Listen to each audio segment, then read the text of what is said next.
Welcome, everybody, to this latest in the ValuesJam guest session series. And Dimah, it's brilliant to have you here today. And to start with, please introduce yourself and tell people about the great work that you do. Thank you, Alan, for this great opportunity. My name is Dimah Al-Sheikh. I am from Riyadh, Saudi Arabia. I'm a daughter among 7 siblings, and I'm a mom for 6 children. And I work in the domain of human capital development, mainly focusing on youth development, where I enjoy seeing and observing and facilitating values-based transformation that happens basically in youth in Saudi Arabia, but also touching upon some global engagement in global youth around the world. And I'm in a very unique place where I do feel strong alignment between my personal mission in life and my day job and my duty as a human in this universe. So thank you for having me. Thank you, Dimah. And I'm still trying to take in what you said about being one of 7 siblings and then having 6 children. So obviously your childhood encouraged you to have a number of children, right? Yeah, definitely. Actually, having less than your own siblings will also push you to feel that you're not enough as a family in size. Well, you're 2 better than me, so that's good enough.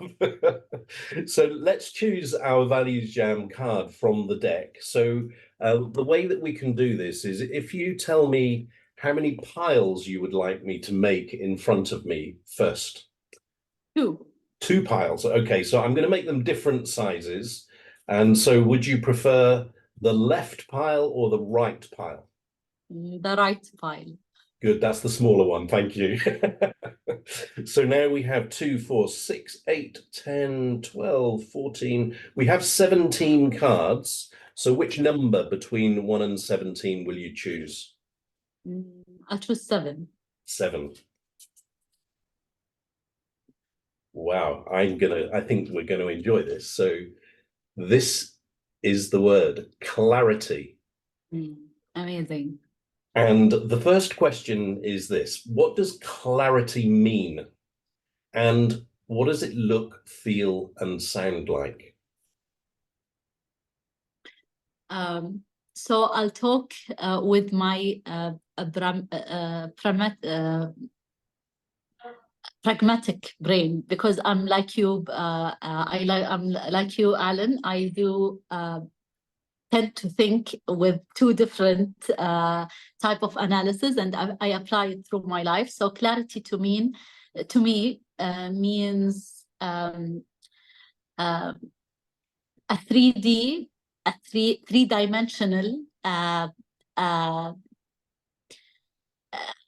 competency, if I might call it competency, or 3-dimensional characteristic, which require a self-explaining statement that is perceived from 2 sides with the same messages and with the minimum amount of entropy. So clarity is the message, and the perception and the recipients of those messages from both sides are clear about it. So that's, to me, clarity. And in real life, that is a rare situation to happen, because there are some biases, perception among humans, and there are biases and perceptions among institutions and organizations, then there are biases and perceived perceptions among content, and even there are biases in technologies and AI and blockchain and codes and everything else. So clarity is a status where only can be reached by continuous enhancement, continuous realization of the lack of clarity is the only way for us to get there. So I feel unsafe, actually, when I see that a person is extremely confident how clear he is.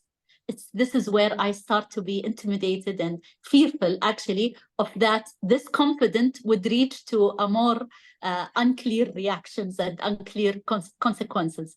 So I'm at ease with realizing that reality is a continuous status that we only can reach to when we have unity and singularity between our minds, and this is not going to happen in our during our life, actually.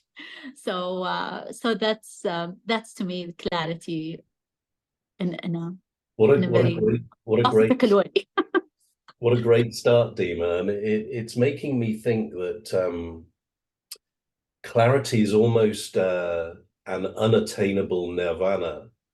You know, it's something that people maybe reach for or strive for or wish for, but in reality, it's beyond our reach. And that surprises me, actually, because I hope I'm not one of the person that makes you fearful, but I attach a great deal of importance to clarity, because I think that it's only when there is clarity that you can be sure of sustainable progress. Because if there is not clarity, then what you have is people that might have an immediate motivation to progress, but as the real meaning unfolds for them, then that motivation can easily disappear. Yeah. So what you just the least that can happen, exactly. And it's not sometimes like the motivation can disappear, but sometimes the reality after realizing, after being clear about something, is that there has been some damages that damages that has happened or occur because of this lack of clarity, that not only demolishes motivation, but also put you in a status where you're a few steps back rather than you're just in your place. So yeah. And then the other thing that you touched on, which I think is maybe even more important than clarity itself, is the perception. Because it's when you put that filter onto reality, then reality becomes less important, because the only thing that matters is the perception. There's a I don't know whether you've ever come across this. I'm going to try to describe it. It would be better if I could show you the picture. It is a picture of like a cylinder shape in the corner of a room. So imagine, you know what I'm talking about? It looks differently from the other side of the room. Yeah. So if you make a shadow on the wall one side, it looks like a circle, because you're taking it from that end of the sphere. And then if you take it from the other side, it looks like a rectangle, because you're taking it from that side.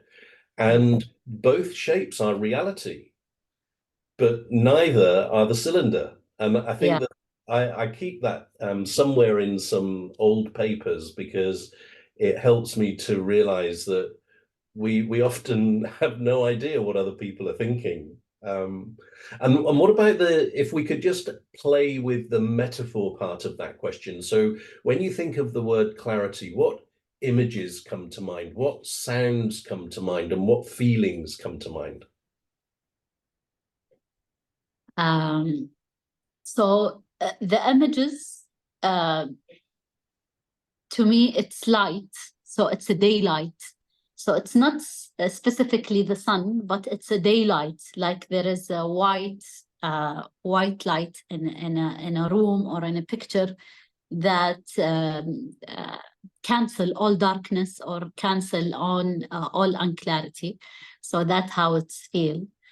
And also clear water also come to me as a medium that carry out different level of clarity, because there are some levels of clarity that floats on the surface and clarity that moves inside under the surface. So clear water is a as an image that also comes into my mind. And the smell of no smell, you know, like any smell that you can sense creates its own memories and biases. And so the smell of no smell at all, and not even a detergent or a Yeah. cleanser, is the smell of clarity. So to me, that's it's a very hard to capture, the smell of no smell.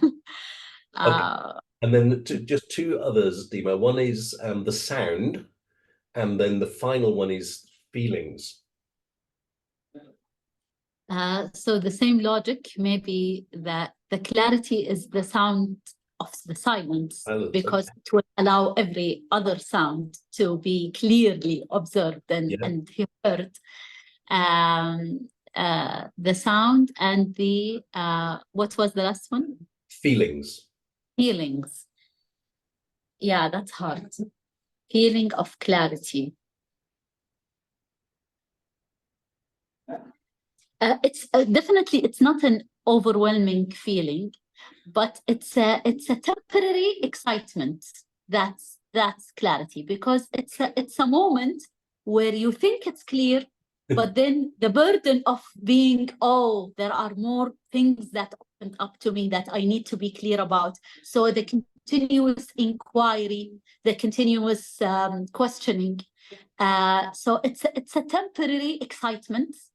Why it is temporary? Because that's the reality of the clarity. Like you said, it's something that's nirvana. You need to pursue. There is no ending to it.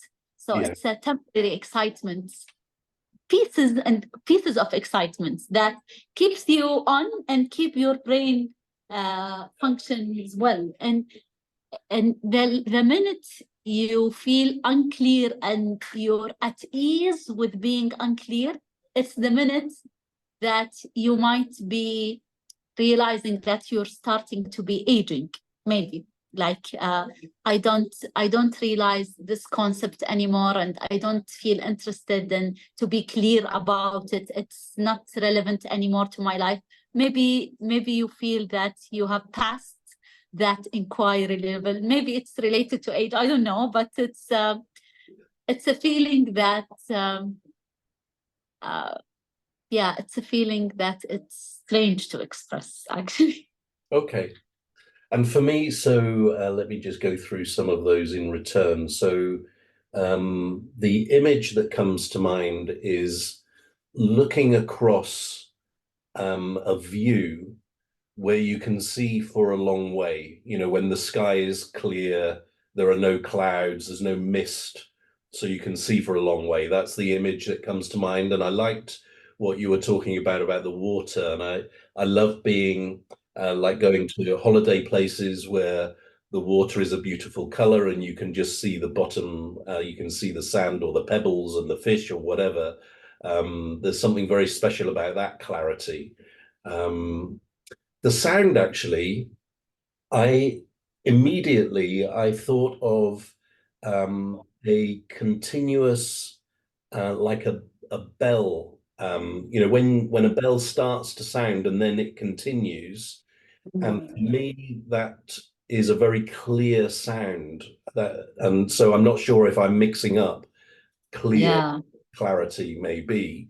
Um, Mm. then feelings, I love that piece there where you were talking about temporary excitement, and it made me think of almost climbing a ladder where you're pleased that you've got on to the next rung, but you realize that there is another one to come. So don't lose concentration and don't. Yeah. And also that when you were talking about that and being comfortable with not having clarity, it made me realize again of maybe two different levels of application. So one, in business, for instance, I put a lot of effort into establishing clarity with other people, either if they are from the same group or if they're from different groups, it doesn't really matter. But for everybody to have clarity helps people go faster. That's important. But then when I was listening to you, I was thinking, well, actually in life, I'm not so bothered about clarity because I just more embrace that it's almost being clear that you're unclear, and that's fine. Yeah. So Yeah. so two different levels there maybe, and I'm not sure if it's as easy as saying professional and personal or something like that. I'm not sure. So let's get a bit more practical now. So let's move on to a question which is, where have you noticed a lack of clarity? Uh, the perception about um, information centers and media centers is where you would find everything clear and stated. And unfortunately, those centers are the pure representation of the lack of clarity, because the amount of biases and the amount of misleading information, twisted information with agenda is where it is consolidated and observed. And practically knowing that those historical data of media publications and information spread and posted everywhere are the source of deep learning of the current AI, it makes me afraid that AI would be the source of unclarity in the coming near future if there is no intentional action regarding feeding it with more clearer methods of deep learning. So yeah, this is where lack of clarity, because there is always embedded messages and dictated narratives that feed into the capitalizing on someone's wealth or some state's control, and that is so evil of an intention to have in driving the narratives of media centers and information centers.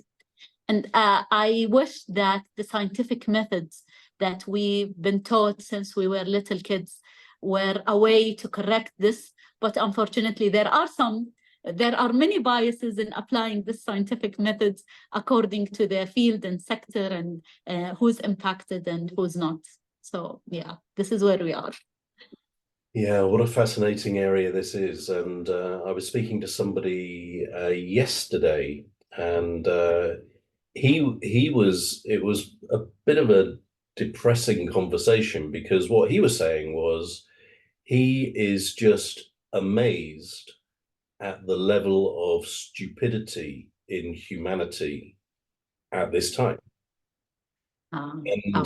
we kind of I kind of um didn't appreciate the use of the word stupidity at the beginning. And I was saying to him, I think that stupidity is more when you know, but you make a stupid choice. And I think maybe it's more about ignorance rather than stupidity. But what we agreed was, and the reason I mentioned that story is because you used the word intention earlier. And for me, the most dangerous thing is the intention behind anything, and then the way that that's used to present the information, sometimes in a seemingly clear way, when it is not actually clarity that is the objective. It's to use the data or the information in order to get to somewhere that the person wants to get to. And then you also talked about how you wish that our scientific methods could be the way to help get to a better place. But I think I've got a different view in that I think it would be better if we could go to the other side of us and the more intuitive feelings human part without necessarily having the science to explain why. But I'd love to hear somebody be saying, I can't necessarily tell you the evidence behind this, but this is the right thing to do because of who, and that might be more of a challenge for people to accept. But there's no doubt in my mind that some of the things that we see happening around the world, I don't understand how, as a human race, we can allow that to be happening. Yeah. You know, I had a lot of thoughts regarding this, especially the intersection between science and faith.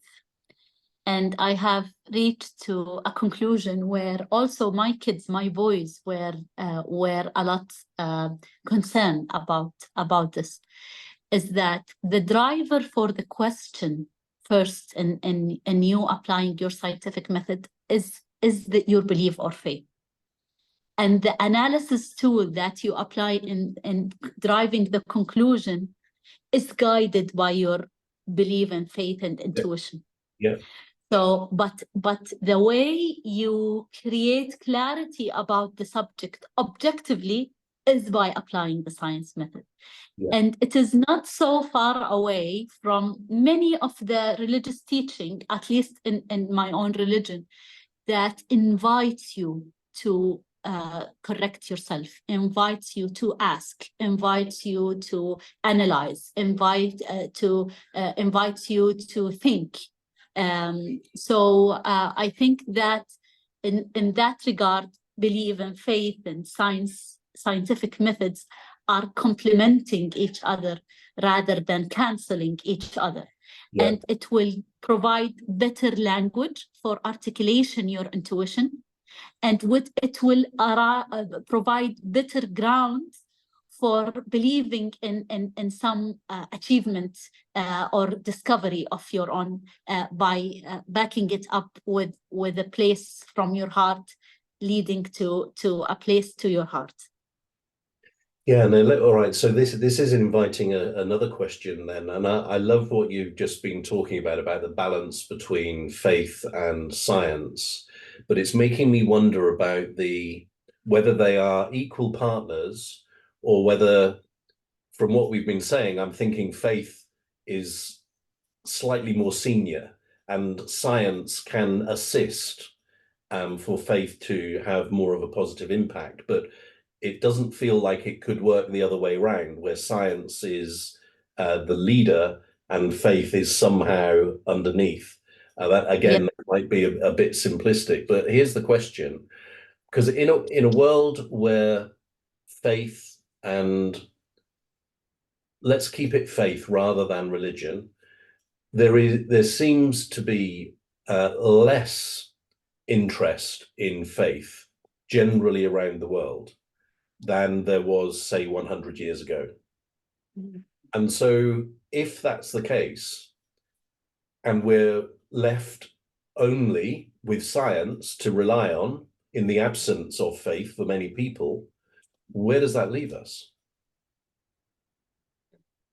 I think it's a spirals and cycles that human thinking will lead to, and your friend's description of stupidity is scientifically the science will disagree with maybe his approach, because the percentage of uneducated population is the lowest in comparison to the previous period in history. The scientific advancement have led us to flying outside our planet, and so scientifically we're not as stupid as our ancestors used to be. But from intuition perspective and from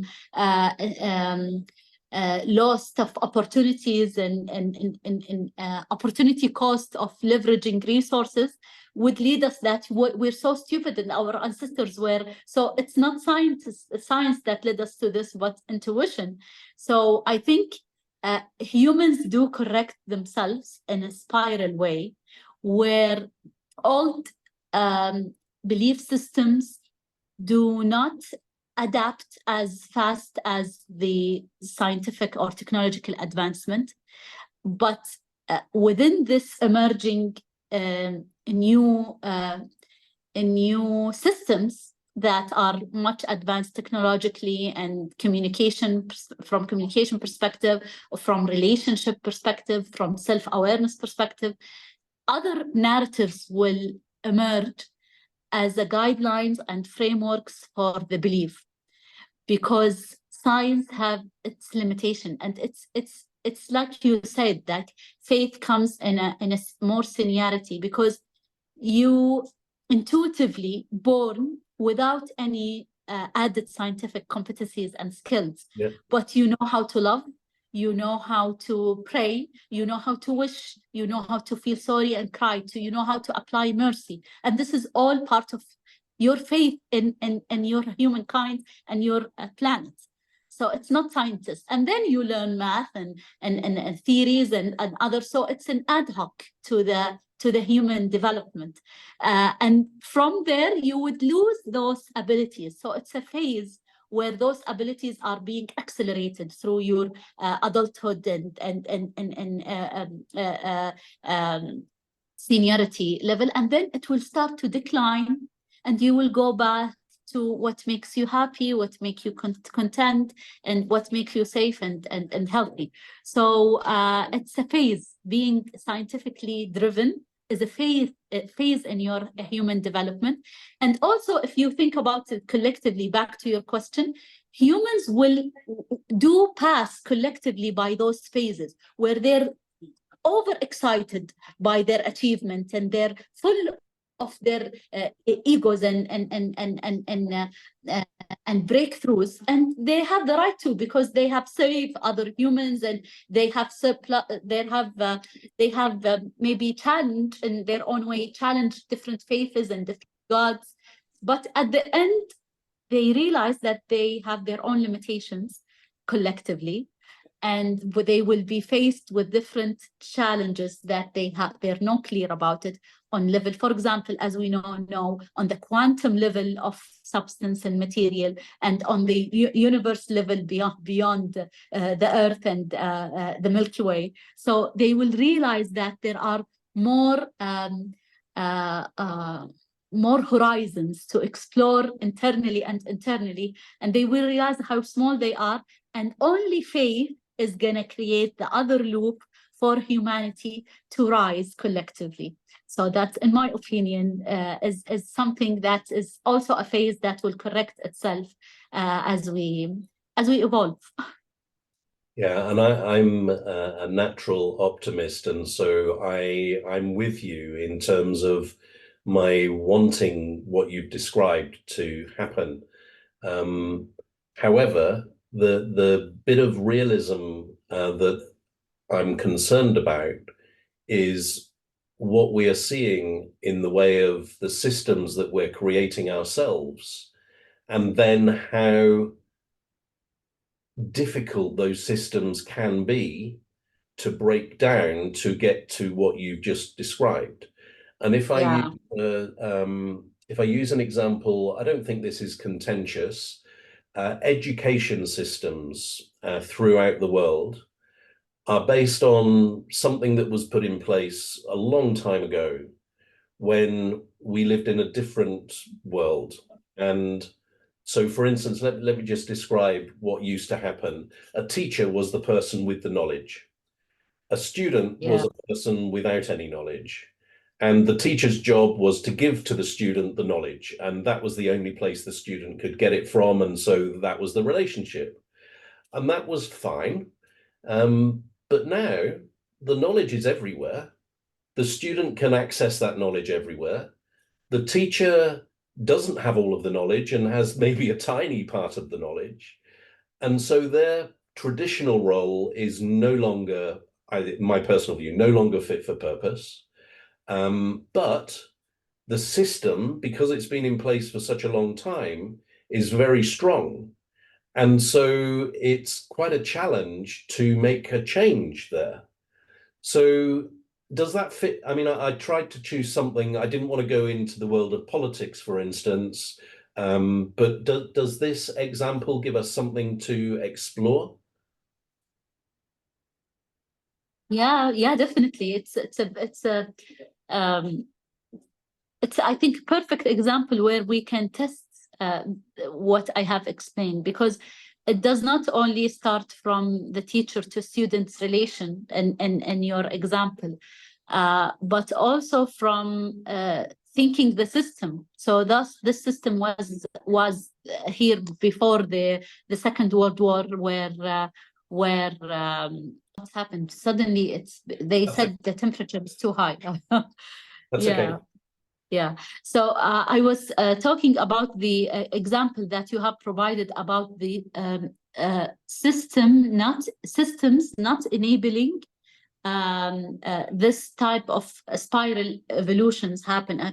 But actually now, not only you, but many key leaders, key practitioners are thinking about those systems. Are those exactly the loops that we need to create? And you would see, and you would observe different entrepreneurs suggesting different systems, different social dynamics and social challenge innovation hubs providing different pilots for different things. So thinking how to change the system is part of humans rethinking their methods. And it's not going to be too long for the younger generation, the Alpha and Gen Z, being so rebellious about things, adapting and changing their families and their dynamics much faster than we expected to overcome those system challenges that you have provided. So it's not only optimistic, but look what has happened in media during COVID.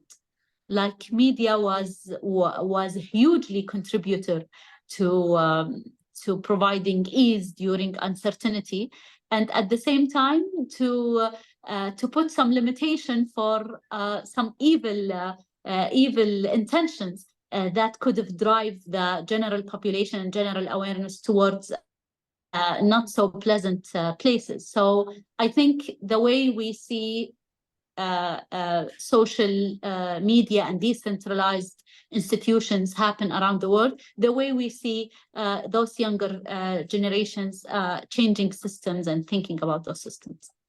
Yeah. Now, in ValuesJam, Dimah, there's an opportunity for you to create your own question.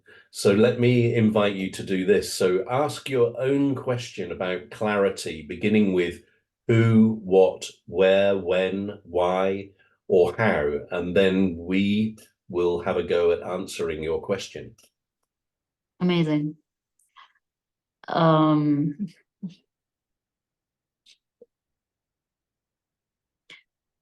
If we think from a sector's perspective, like government sectors, private sector, and non-for-profit sector or civil society sector, what does clarity mean in every one of those maybe three main sectors? That is one question. That's one very big question. Very big, yeah. That's why I keep it to one question only. So do you want to share your thoughts first, or would you like me to go first? As you like. Okay, let me go then. So what does clarity look like in those sectors? I think for government, if the government could be clear that its role was in service of the citizens of the country and everything else is less important, that would be a very good start, because it seems that some governments in some countries don't operate as if that is their remit.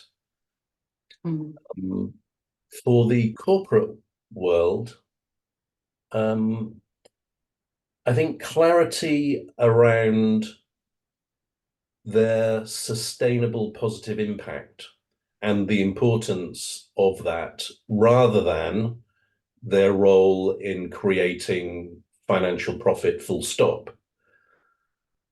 And you mentioned not-for-profit. I've got a or problem. Civil society, yeah. Yeah, so if I'm thinking about not for profit, I have a challenge here because I I kind of begrudge that that sector should even exist. Mm. Because if the world was run properly and looked after these things, then the not-for-profit sector would not need to exist. And so that gives me a real conundrum. And then what was the society one, Dima? The civil society, some countries refer to the non-for-profit as civil Ah, society. okay. So it's the same. Yeah. So those are the So three. I would add one more. I think for society generally, clarity that we are we rather than I. And I think somehow over generations that's been diluted to the detriment of society. And if we could be clearer about the benefits of community, perhaps that would be beneficial. What are your yeah. thoughts on this?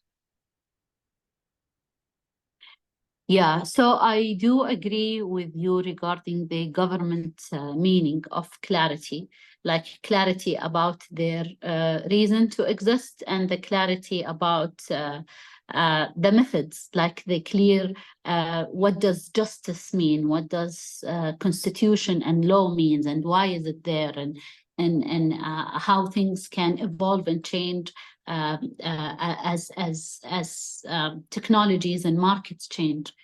And then, to me, the non-for-profit or civil society represents an institutions within the given nation or country or globally that represent homes where competition is very low, but yet love is very high. And the larger replica of this home is the neighborhood, the community, the love circles, the circles of friends, the circles of your faith or mosque or church, the Yeah. circle of your, yeah.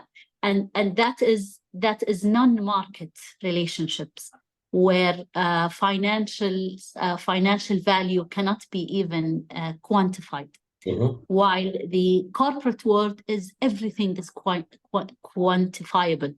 Yeah. Innovation is quantifiable, research is quantifiable, medical breakthroughs is quantifiable, while health is not quantifiable.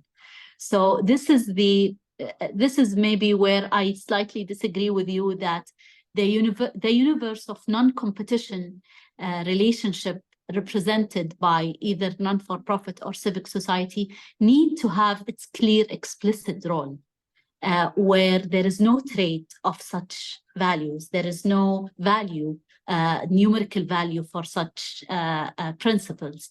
And it is well guardian by social norms, by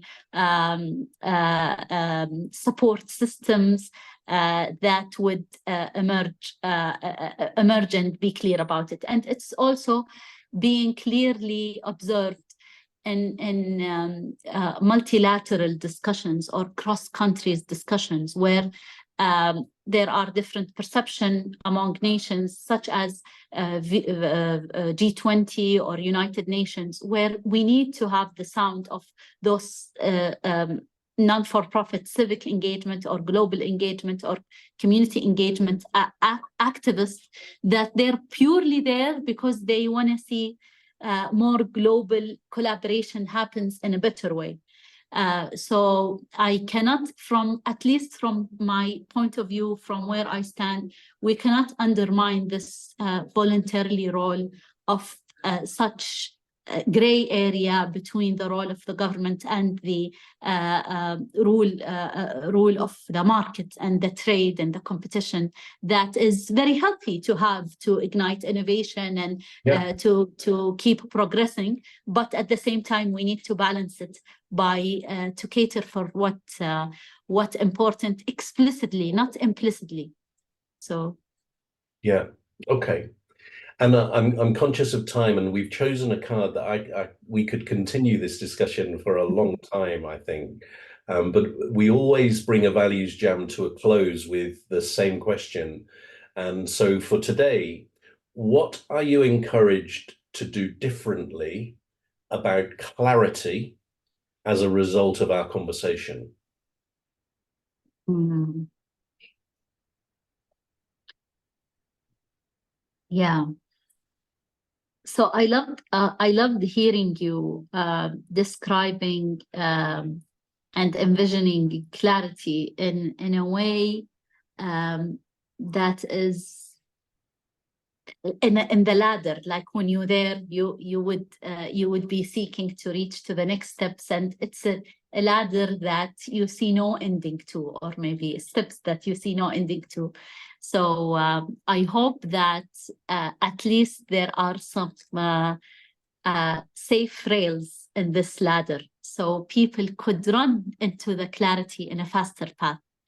And maybe that safe rail is the continuous communication, being more articulate, knowing how to name things and how to express things, and how to use different methods and tools to express yourself, and what brings clarity to your table, rather than assumptions, or taking shortcuts, or uh, ambiguity, or yeah. So communication is the safe rail that will help you run through the ladder of clarity. That's a lovely image, actually, Dima. I'm thinking I might see if I can represent this graphically somehow. A ladder of clarity has got something very powerful about it, actually. Let me just ask you one follow-up question. When you're thinking about the days ahead, when do you think you might first have an opportunity to put into practice what you've just described? Actually, perhaps today. Okay. We wanna draft uh, a communication for G20 Brazil to start including Values 20 as part of their official engagement groups, so that more explicitness about values is being brought to this multilateral global discussions, so that they don't assume that values are clear. Of course, every policy is a values-based policy, but write it, because when we did the analysis, the clear values are not explicitly written, but Yeah. rather it's being assumed. So Yeah. we want to bring it to the level, and to the level where it's mentioned, where it's recognized, where it's appreciated and well communicated. So as a step, maybe I'll enhance the initial draft that I wrote a few days ago to make it more of a clearer ask for the G20 presidency next year in Brazil, next few days in Brazil. Okay. And mine is similar to yours in that what this conversation has made me realize is that on the ladder of clarity, I tend to focus too much on the next rung, and I tend not to see the rungs above the next one. And I probably get too excited about just that one rung, whereas there are many others above it. So there's a particular project that I'm involved with at the moment where we are newly formed. We're thinking about the future, and there will not be clarity in it on everything right now. There will be some things that are clearer than others, and some things that are less clear. And I just need to accept that a bit more easily than wanting everything to be as clear as it can be. Having said that, I also like the language that you use around explicit and implicit, because if you can make as much explicit as possible and minimize the implicit, then that's what brings clarity. And if people understood the benefit of that, even though sometimes making things explicit is less comfortable, then I think everybody can gain benefit from that approach. There. Oh, Dima, have you gone again? And that was the last we saw of Dima. I think technology has not been our best friend today, but I think we just about completed our values jam in time. So what a wonderful conversation about the topic of clarity. Dimah, when you see this, I trust it'll bring back fond memories. Thank you so much for a wonderful values jam.